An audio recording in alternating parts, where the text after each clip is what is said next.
How any beginner can design perfect content structure.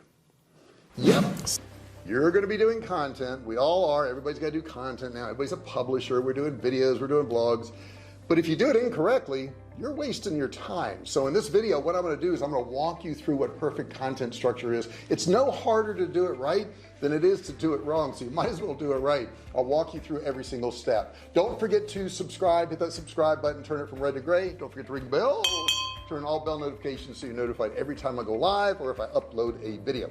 Now, when you are doing content, obviously the number one thing is that you have good content. But that is not enough. Having good content is not enough. You have to structure it so that it works properly. Having proper content structure really provides a better user experience.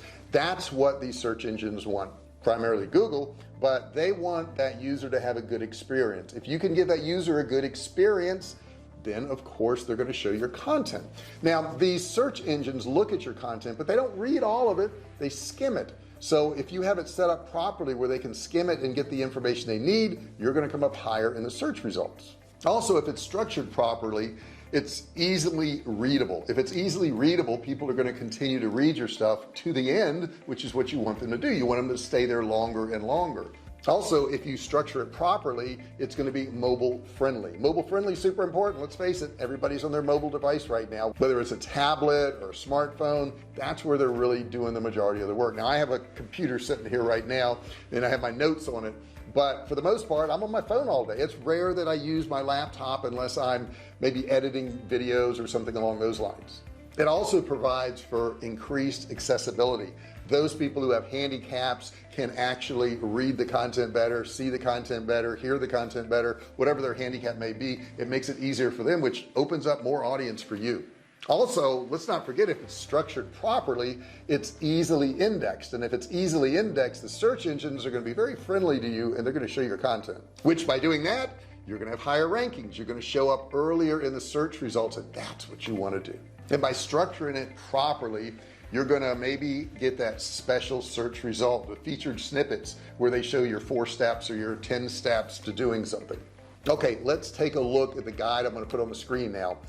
It says, here's how to structure your content to improve SEO. Break down the text with headings and subheadings, provide answers to long tail question keywords, use bullet points, use numbers, optimize for NLP, and take advantage of structured data. Let's break down each one of those so you know what I'm talking about. The first one is break it down into headings and subtitles. And the reason this is so important is a lot of people will scan whatever you've put online, and if you have it organized for them where they can see what each piece of information is, you know, somebody may look at your list and go, oh, I like that, I like that, I like that. Oh, I think I'll go back and read the entire article. So having those headings and subheadings are so very important.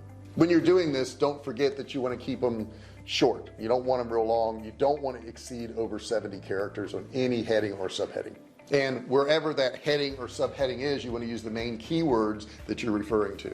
The next thing you want to do is provide answers to long tail question keywords. Most people today will pick up their phone, hit the voice, and they'll just talk whatever they want.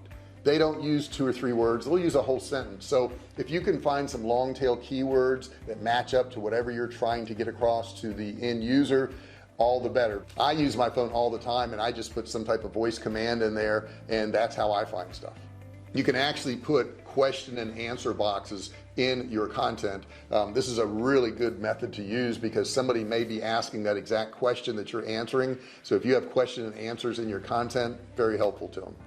Next item on our list is use bullet points. Bullet points are great, and when I say bullet points, they can be little circles, they can be checks, they can be boxes, but when you organize your content that way, it's easier for somebody to digest it. If you put it in one big long paragraph with no breaks, it's kind of difficult. But if you break it down and you have the bullet points and each one has a little heading that tells about what that text is going to be about, it makes it a whole lot easier for the user to consume your content.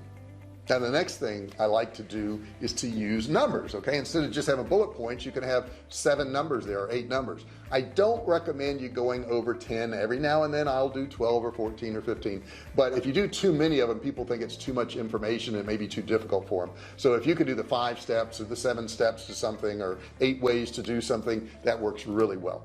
The next one is NLP.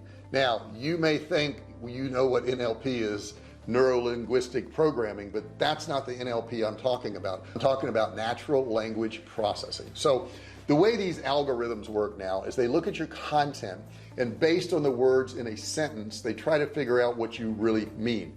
These are not perfect by any stretch of the imagination. However, if you write your content so they understand it better, you're going to be better off. And here's what I mean.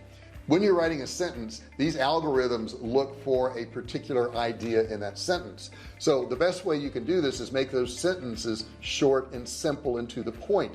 Do not combine 2 or 3 ideas in one sentence. That's going to confuse the algorithm. That's not what you want. You want it to be able to understand what you put out there. So when writing these sentences, once again, make them short, to the point, make sure they make sense to just about anybody. The other thing I would tell you when you're writing like this, be careful with your vocabulary. I know a lot of you want to write something and show how smart you are. You know, it's been proven that in the United States, most people read on a 5th grade level. That's right, 5th grade level. So you want to keep the words smaller.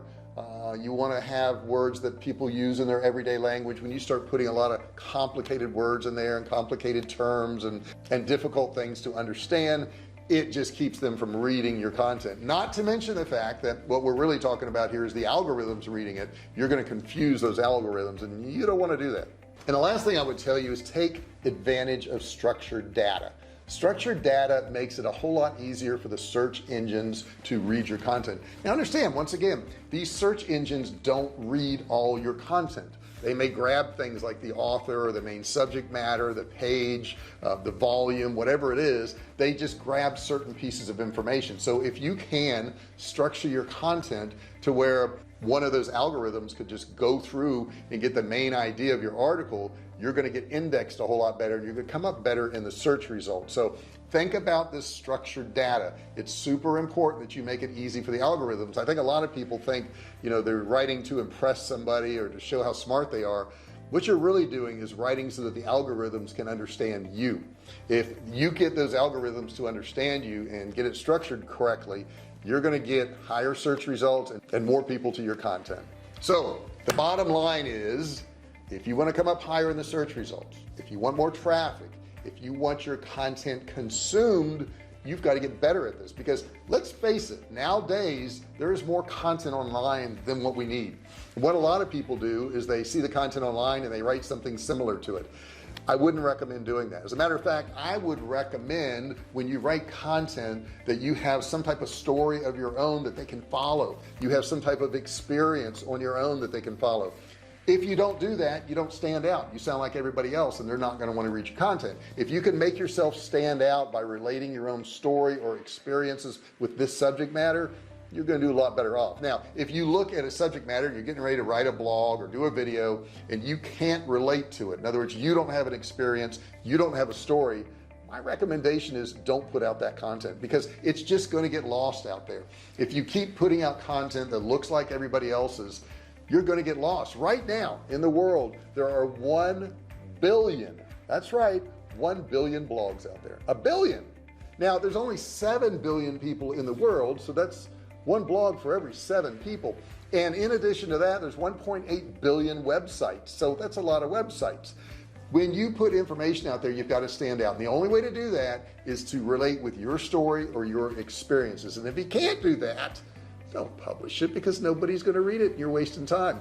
Put all of this rest of this information in there. It'll get it organized for you, and you will get more traffic, and if you're selling stuff, you'll get more sales, which is what we ultimately want to do. I do want to remind you that majority of the content on this channel is programmed by you. That means if you have a question about something and you want it answered, you could put something in the comments section and say, hey JR, do a video on this particular subject. Do a video and answer these questions for me. Do a video and show me how to use Cartridge to send out emails. That's what I do on this channel. My whole goal on this channel really is to help you start, run, and grow online businesses.